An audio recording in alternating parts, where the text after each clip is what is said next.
बंगाल में जो बीजेपी का आदमी, इनका आदमी था, उससे बाबरी मस्जिद का ऐलान करा दिया। सब तुम्हारे हाथ में है, जिसको जो चाहें वो कर लीजिए। जो मुसलमानों को खिलाफ बोल दे उसको आप पगड़ी बांध दीजिए, उसको पद दे दीजिए। ये तो आप ध्रुवीकरण की राजनीति कर रहे हैं, ये आपका एक फार्मूला बन चुका है। तो मुसलमान देखिए ऐसा है, ये गलत है। मुसलमान बाबरी मस्जिद नहीं बना। जो बाबरी, हुमायूं कबीर कौन है? देखिए ऐसा, हुमायूं कबीर तो बीजेपी का आदमी है। सांसद तो वो विधायक तो टीएमसी से ऐसा है, बहुत से सांसद जो है जो बीजेपी में है वो कांग्रेस के थे। आप तो एक एक चीज पे वो करेंगे। 90% सांसद जो है कांग्रेस के बीजेपी। विरोध कर रहे हैं बाबरी मस्जिद का? बिल्कुल हम विरोध कर रहे हैं, नहीं बनना चाहिए और उस नाम से नहीं बनना चाहिए। आप ताजमहल बना दे, कुछ बना दे, ताजमहल के नाम से थोड़ा बनाएंगे। हॉस्पिटल भी तो बना रहे हैं वो, देखिए इसमें। कौन? वही हुमायूं कबीर। ऐसा है, ये हॉस्पिटल तो एक ड्रामा है। खाली बंगाल में क्योंकि मुस्लिम संख्या ज़्यादा है, उसको बीजेपी ध्रुवीकरण करने के लिए उसने ये चाल चली है और वहाँ चाल ये नाकाम होगी। ये तो अब बाबरी मस्जिद नहीं बन सकती बाबर के नाम पे? बाबर के नाम से बाबरी मस्जिद नहीं बन सकती और नहीं बनना चाहिए। क्यों? क्योंकि बाबर, देखा ऐसा है, जो विवादित चीज है, हमारे धर्म में अगर बाबरी मस्जिद विवादित है तो वहाँ पे नमाज पढ़ना भी। सुप्रीम कोर्ट ने तो जगह दी है अयोध्या में। देखिए सुप्रीम कोर्ट ने तो आस्था के आधार पर फैसला किया है। ये भी पहला फैसला है जो आस्था के आधार पर हुआ। मस्जिद के लिए भी तो जगह दी है। देखिए ऐसा है, आप हमको उठा के और पाकिस्तान और वहाँ फेंक दें, घुसपैठिया घोषित कर दें, आपके हाथ में है, जो चाहे आप कर दें।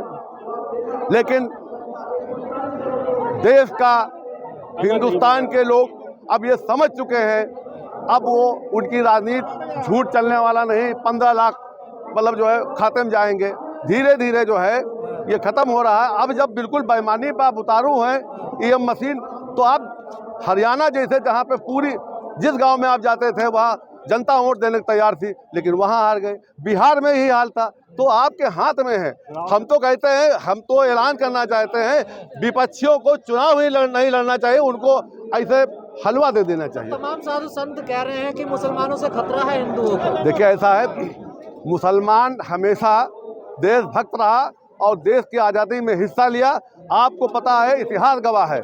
लेकिन कहने को तो आप जो है जो कुछ कहते हैं, लेकिन इसकी अगर जांच जो है किसी देश के नहीं किसी अन्य एजेंसी का लीजिए, हकीकत सामने आ जाएगी। तो कोई खतरा नहीं मुसलमानों से हिंदुओं को? ऐसा है, कोई खतरा नहीं है। जहाँ पे मुस्लिम सब भाई भाई हैं, खतरा तो बीजेपी बनाए हुए हैं, बीजेपी की वजह से। और उनका एक मुद्दा मिल गया है, मतलब वोट चुरा लो, इसका हिंदू मुस्लिम कह दो भैया 80%। चर्चा तो गांव-गांव शहर यही हो रही है ना। देखिए आज देखिए चर्चा कोई नहीं है, ये केवल बीजेपी हर चीज अपना एजेंडा गांव-गांव में वो फिट किए हुए है।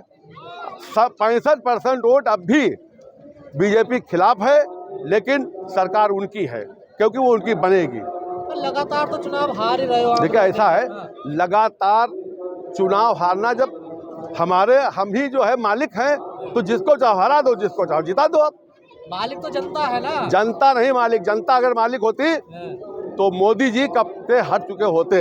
मालिक जो है ईडी सीबीआई, जो आदमी कांग्रेस में है, दूसरी पार्टी में है, चोर है और भ्रष्ट है, और बीजेपी में आ जाए, वाह कितना ईमानदार है।